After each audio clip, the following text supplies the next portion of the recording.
Salut à tous, c'est Picos et on se retrouve pour l'épisode 8 de cette série avec la WWE. Et aujourd'hui, on attaque Main Event avec un premier match entre Charlie Dempsey et Alex Shelley. Victoire d'Alex Shelley en 7 minutes 09. Il va battre Charlie Dempsey dans un très bon match. On fait un rating de 61, 58 pour Alex Shelley. 53 pour Charlie Dempsey, c'est plutôt pas mal, c'est plutôt un bon opener. Je suis assez satisfait. Charlie Dempsey, je pense que je vais l'intégrer au roster principal. Ça fait 2 fois que je teste et 2 fois que je suis très satisfait, donc c'est plutôt une bonne chose. Je suis plutôt content. Alex Shelley prend du momentum. Que demander de plus? On peut passer au segment suivant qui nous fait un terrible 21. Alba Fire va battre Bifab en 4 minutes 59. 22 pour Bifab, bon, ça comme d'habitude. Alba Fire nous fait un 48. Et malheureusement, il considère que Alba Fire fait partie du pré-show, elle doit être en une ligne importante. C'est dommage. 21. Ouais, la note est vraiment pas bonne, alors que pourtant, il y a quand même un bon in-ring, notamment d'Alba Fire. Je suis un peu déçu. Franchement, je suis déçu, ça me fait un petit peu chier, mais bon, c'est pas très grave. On va passer au segment suivant, un petit segment backstage préenregistré de Lyra Valkyria qui développe un peu son personnage, ça fait un 40. Bon, le public était désintéressé, c'est peut-être la faute au dernier match.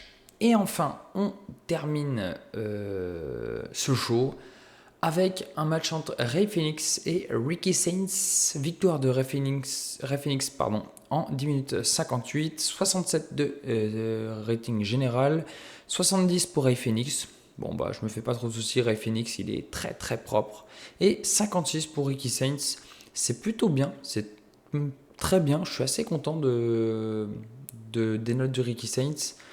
Je pense qu'il y a beaucoup de catcheurs en fait qui vont être rappelés de NXT. Enfin, j'ai des projets là par rapport à ça et ça risque de bouger dans les semaines à venir. Donc bon, restez dans les parages. En tout cas, pour Main Event, on va s'arrêter ici. Bon, on fait un rating de 60. En même temps, on a fait un très bon opener, on fait un bon Main Event. C'est tout à fait correct. C'est parfait.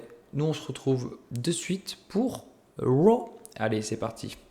Allez, c'est parti pour le début de ce dernier Raw avant les Survivor Series.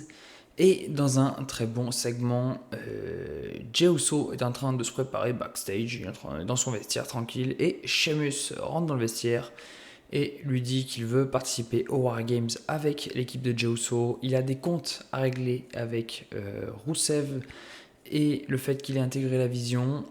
Il dit que cette fois-ci, il va en finir pour de bon, il est prêt à en découdre, il est prêt à aider Jey Uso, Jimmy Uso et Roman Reigns. Jey Uso est ravi de cette nouvelle. Nous avons donc un nouveau membre dans l'équipe des Faces. Jey Uso intègre Sheamus, ça nous fait un 78. C'est très bien pour débuter ce show. On continue avec un match par équipe puisque AJ Styles et Dragon Lee affrontent le Judgment Day, JD McDonough et Finn Balor. Et dans un très bon match, enfin très bon match. Oui, c'est un très bon match, même si le segment n'est pas aussi bon qu'il n'en paraît avec 69. AJ Styles et Dragon Lee vont défaire le Judgment Day lorsque AJ Styles va faire le pin sur JD McDonough après son 450 splash. Donc c'est la deuxième défense de titre réussie pour AJ Styles et Dragon Lee. C'est une très bonne performance pour ces deux-là. 68 pour Dragon Lee, 66 pour AJ Styles, 66 pour Finn Balor et 55 pour JD McDonough. C'est un premier match plutôt bon, je suis très satisfait.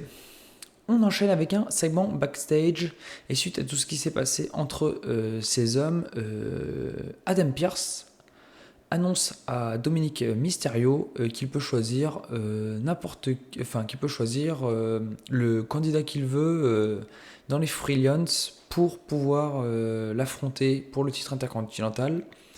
Et Dominic Mysterio va profiter de cette largesse que lui laisse Adam Pearce pour choisir Ricky Knight Jr., qui était le troisième membre qui venait tout juste d'intégrer les Free Lions, un peu considéré comme un Young Lion. et ben il se fait enrôler pour affronter Dominic Mysterio pour le titre intercontinental et on verra ça tout à l'heure. On enchaîne avec un combat simple entre Cruz del Toro et El Grande Americano. Victoire d'El Grande Americano qui va battre Cruz del Toro dans un petit match en 4 minutes 32. Bon, bien évidemment, il va tricher pour remporter la victoire. 45 de rating pour El Grande, enfin pour le segment, pardon. 58 pour El Grande Americano, 44 pour Cruz del Toro. C'est plutôt honnête. Bon, c'est correct. On voit une petite vidéo backstage, enfin non, même pré-enregistrée, pardon, avec le main event de ce soir qui opposera Becky Lynch et Nia Jax à Io Sky et Rhea Ripley. Et les vainqueurs de ce match auront l'avantage aux War Games. Ça veut dire que ça sera l'équipe qui gagnera le match qui débutera et qui aura le choix numéro 1, enfin l'entrée numéro 1. Donc un match assez important. Rating de 63, c'est parfait. On enchaîne avec le match pour le titre intercontinental et Dominic Mysterio va donc affronter Ricky Knight Jr. ce soir et va logiquement défaire Ricky Knight en 8 minutes 38. Victoire de Dominic Mysterio qui conserve son championnat intercontinental. A noter que c'est sa 10e défense de titre réussie. Un rating de 65, c'est vraiment pas mal du tout. Avec un Dominic Mysterio qui nous fait une in-ring performance de 68, Ricky Knight nous fait un 43, sachant qu'il vient de débuter à la WWE. C'est vraiment top. Je viens de voir que Liv Morgan fait du bon travail ringside. Ça veut dire qu'elle peut être là sans qu'elle participe. Ça, c'est très intéressant à savoir parce que je pensais qu'elle était out total. Bon, c'est bon à savoir pour la suite. En tout cas, Dominic Mysterio, bien évidemment, remporte le match sans souci. Sauf que Adam Pearce n'a pas bien aimé la gruge qu'a fait Dominic Mysterio. Et il annonce que la semaine prochaine, à Raw, Dominic Mysterio n'affrontera pas un, mais bien deux adversaires. Il affrontera Pete Dunne et Tyler Bate pour le titre intercontinental. Bien évidemment, Dominic Mysterio est complètement groggy. Il ne s'attendait pas à ça. Il commence à râler, il n'est pas content. Pete Dunne, Tyler Bates sont contents. Ricky Knight, bon, il est là pour être là. Et ça nous fait un rating total de 54, ce qui est plutôt bon. On enchaîne avec un petit angle backstage et Xavier Woods qui parle à Kofi Kingston et Grayson Waller qui accessoirement est là aussi. Et Xavier Woods, il dit à Kofi Kingston, la semaine prochaine, on affrontera AJ Styles et Dragon Lee pour leur titre. Grayson Waller, c'était plus sympa pour toi qu'autre chose. Du coup, Grayson Waller qui le prend un peu, merde, en dessous de ma gueule, c'est pas cool. Bon, ça fait un petit segment backstage, c'est correct, ça fait un 64, c'est plutôt honnête. On peut passer à la suite. Et on enchaîne avec un angle backstage puisque CM Punk et Jimmy Uso discutent dans les coulisses. Et Jimmy, il essaye de convaincre CM Punk de rejoindre l'équipe de Jay pour les War Games. Mais CM Punk n'est pas bien convaincu. Il trouve qu'il y a quelque chose qui tourne pas rond chez Jay. Même après qu'il ait perdu le titre contre lui et tout, je sais pas, il sent pas Jey Uso. Il dit il y a quelque chose que je sens pas chez lui et je suis pas trop motivé. Du coup, après il quitte la pièce. Du coup, Jimmy Uso se retrouve un peu seul et bon, pour l'instant ils ont des problèmes en tout cas. La team de Jey Uso a trouvé le 5e membre. Ça nous fait un rating de 79 en même temps. CM Punk, on savait qu'il n'y avait pas de soucis. On enchaîne avec un match pour le titre féminin, les titres par équipe féminin, pardon, puisque Alexa Bliss et Charlotte Flair défendent leur ceinture contre les Kabuki Warriors. Et Alexa Bliss et Charlotte Flair vont réussir à battre les Kabuki Warriors en 11 minutes 28. Très bon match qui nous fait un 71. Très bonne performance de ces 4 femmes. En même temps, on a quand même 4 femmes de talent sur le ring. Et bon, ça se ressent. Du coup, je vois que Kairi Sane a été pénalisée parce que sa forme n'est pas bonne. Ça va falloir que je remédie à ça. Je pense que je vais la faire catch un peu plus et je vais voir si on peut trouver une solution par rapport à ça. Les Babyface s'imposent et Asuka n'a pas trop apprécié perdre. Elle va même quitter le ring après le match en laissant Kairi Sane seule sur le ring. Asuka est en train de complètement péter des plombs dans tous les sens. Et Kairi Sane, elle est en train de subir tout ce qui se passe. C'est plus trop quoi faire. Ça nous fait un petit segment de 66. C'est tout à fait honnête. Et on enchaîne avec un segment in-ring avec Paul Heyman qui se pointe sur le ring avec toute l'équipe de la Vision, du coup Austin Theory, Braun Breaker, Bronson Reed et Logan Paul, et ainsi que Rusev qui fait partie de la team Braun Breaker pour les Wargames. Paul Heyman est venu au ring pour proposer un défi particulier pour ces Wargames, puisqu'il souhaite que si la team Braun Breaker remporte la victoire aux Wargames, que Braun Breaker ait une opportunité pour le titre World Heavyweight de Jey Uso à Saturday Night Main Event qui aura lieu fin décembre.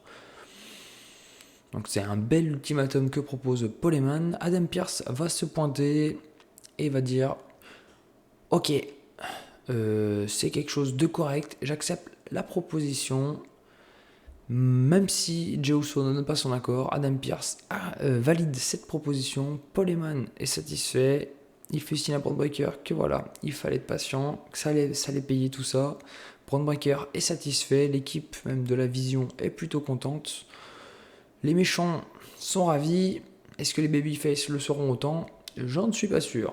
En tout cas, ça nous fait un rating de 70, c'est plutôt honnête. Et on peut passer du coup au main event de la soirée qui oppose Becky Lynch et Nia Jax contre Io Sky et Rhea Ripley. Et dans un très bon match, franchement, très bon match de catch, Becky Lynch et Nia Jax vont battre Io Sky et Rhea Ripley.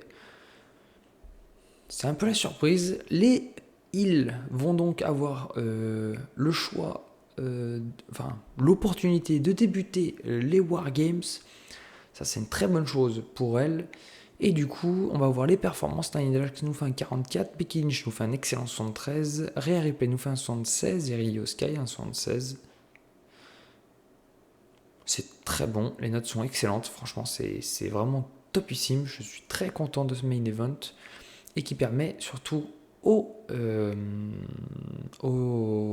Hill d'avoir l'avantage des Wargames ce week-end. C'est parfait pour elle. Et on termine du coup ce show sur un 75 qui est très très bon. La popularité augmente dans 6 régions.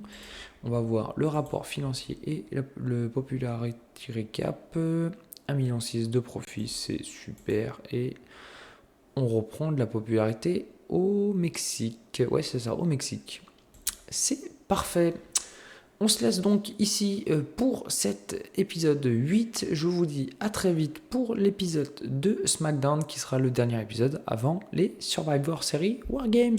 Allez, je vous dis à très vite. Ciao, ciao!